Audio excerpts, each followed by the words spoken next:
Hello दोस्तों, क्या हाल चाल। आशा करता हूँ आप लोग बढ़िया होंगे। खेती गुरु के इस बेहतरीन प्लेटफॉर्म पर आपका स्वागत है।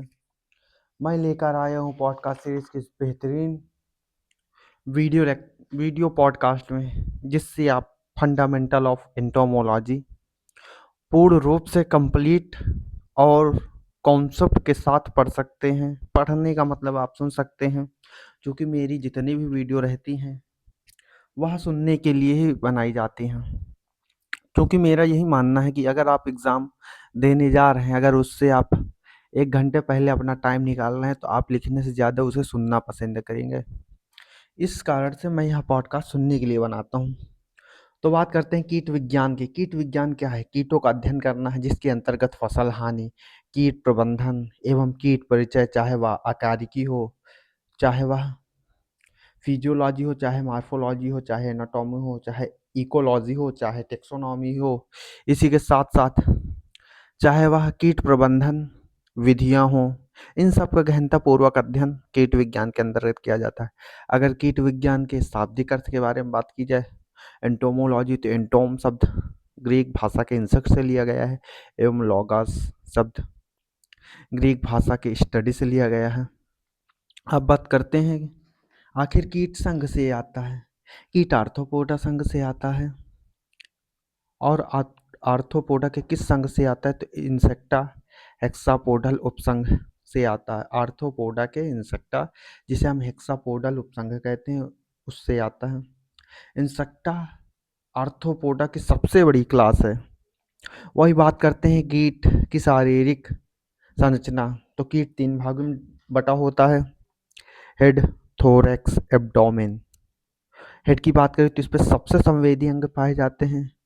वहीं थोरैक्स की बात की जाए तो थोरैक्स 3 उपभागों में बटा होता है: प्रोथोरैक्स, मेसोथोरैक्स, मेटाथोरैक्स। प्रोथोरैक्स की बात की जाए तो इसमें पंख नहीं होते हैं, एवं टांगों की बात की जाए तो इस पे एक जोड़ी टांग होते हैं। वहीं मेसोथोरैक्स की बात की जाए तो एक जोड़ी पंख होते हैं, टांग होती हैं। वहीं मेटाथोरैक्स की बात की जाए तो एक जोड़ी पंख एवं एक जोड़ी टांग होती है। वहीं अगर मीज़ो और मीटा को मिश्रित कर दिया जाए तो इसे पेट्रोथोरैक्स के रूप में जाना जाता है। Prothorax combined name of meso and metathorax का है। अब बात करते हैं एब्डोमेन, उदर।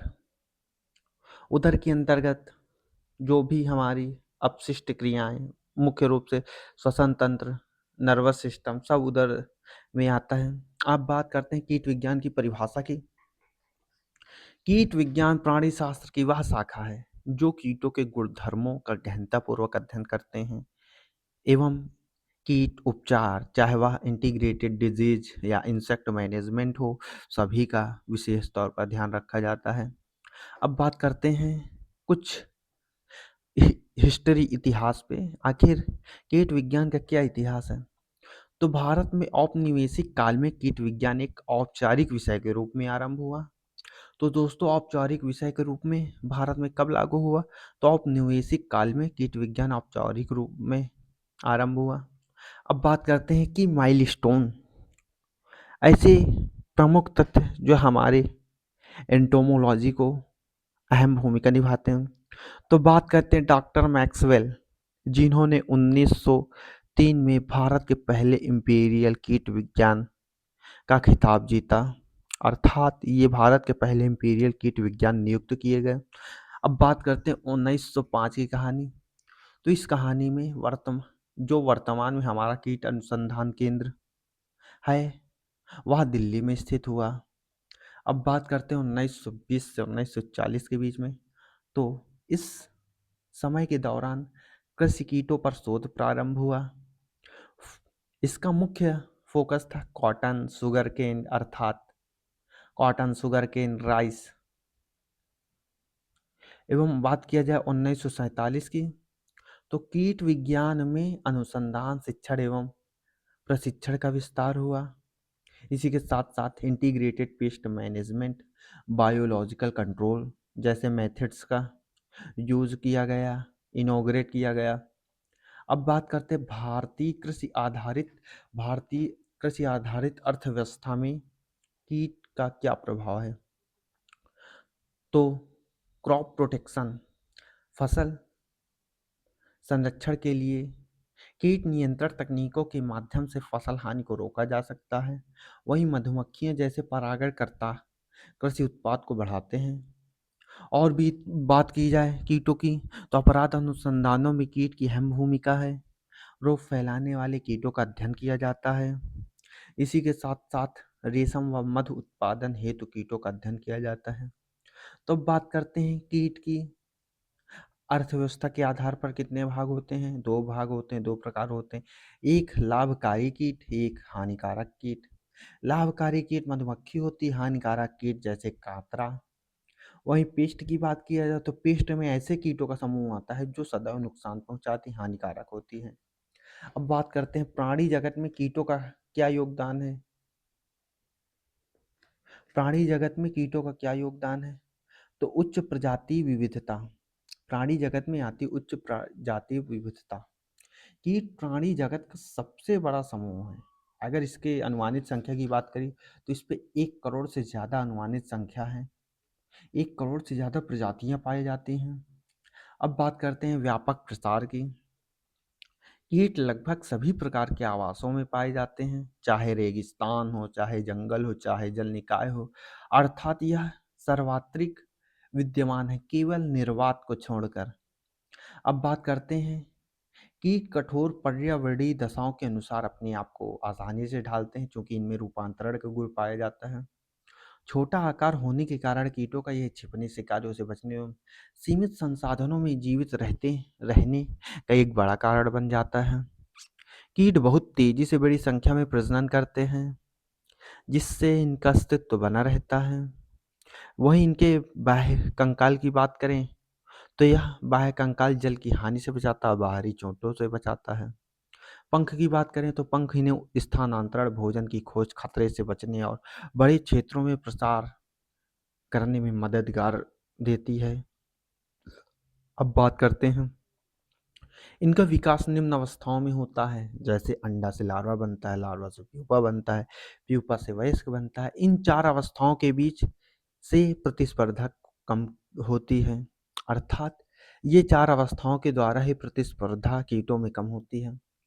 कीट जटिल सामाजिक व्यवहार प्रकट करती है, चाहे मधुमक्खी हो, चाहे चींटी हो।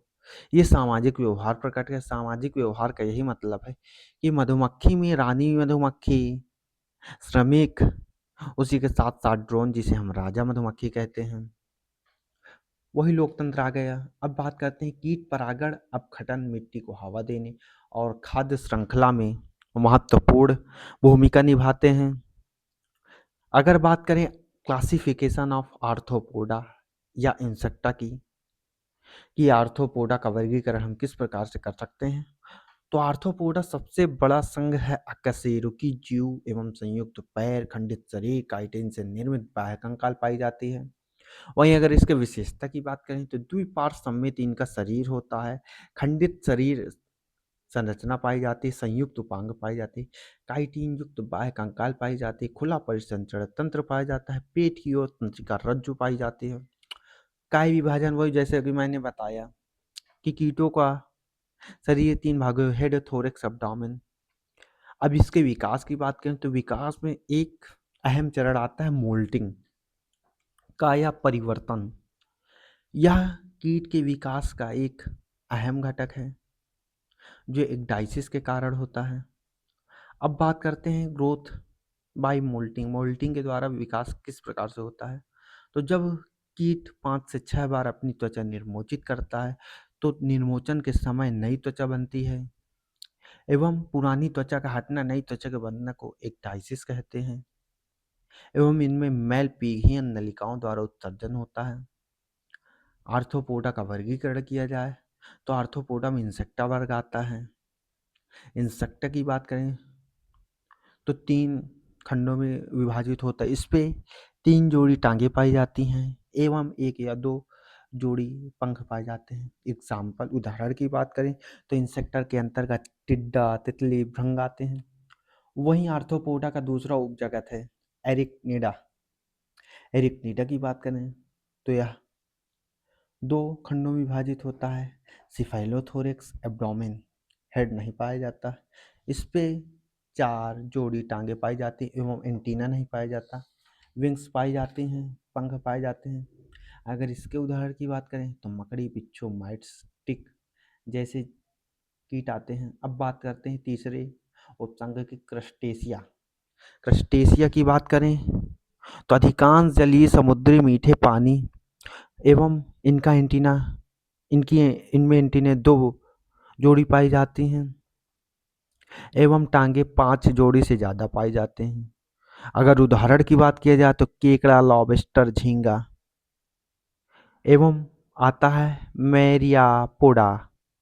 मैरियापोडा इनका चौथा संघ है, उपसंघ है, जो लंबा खंडित शरीर, प्रत्येक खंड में 1 या 2 जोड़ी टांगे पाई जाती हैं एवं 1 जोड़ी एंटीना पाए जाते हैं। वहीं मैरीपोडा की बात करें तो यह दो उपवर्गों में विभाजित है।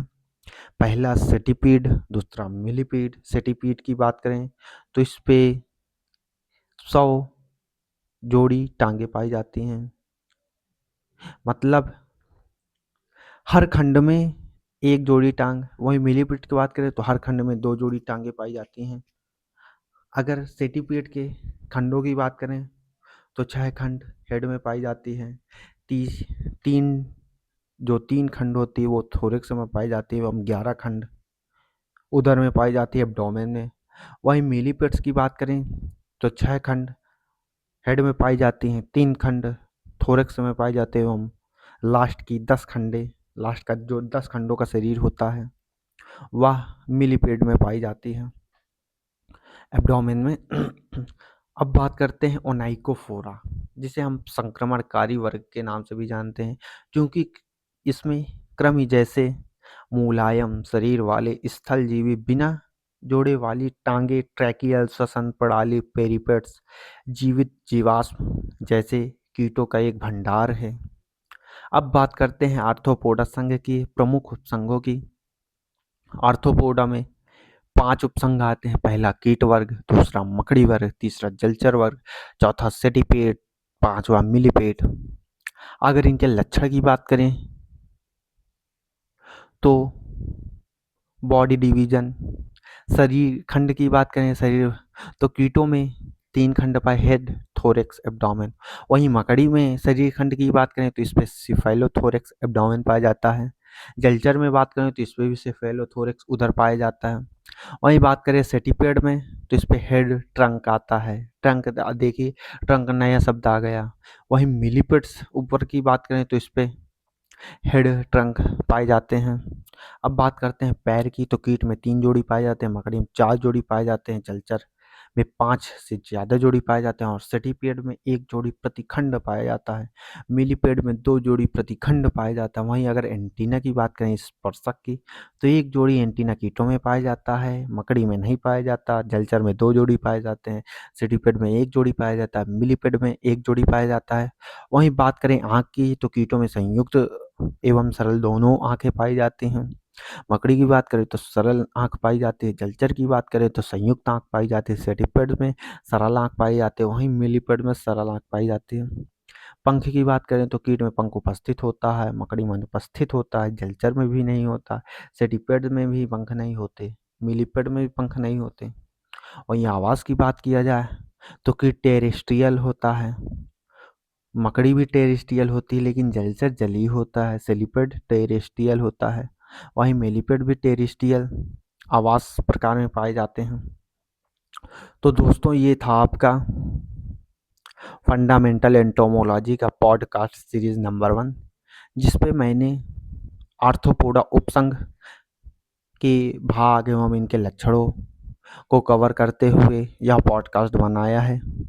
तो आप लोगों को, जिन लोगों की जानकारी अच्छी लगे वो चैनल को लाइक, सब्सक्राइब एवं शेयर जरूर करिएगा, क्योंकि आपका एक शेयर आपके जैसे कई दोस्तों की मेहनत को बढ़ावा दे सकता है।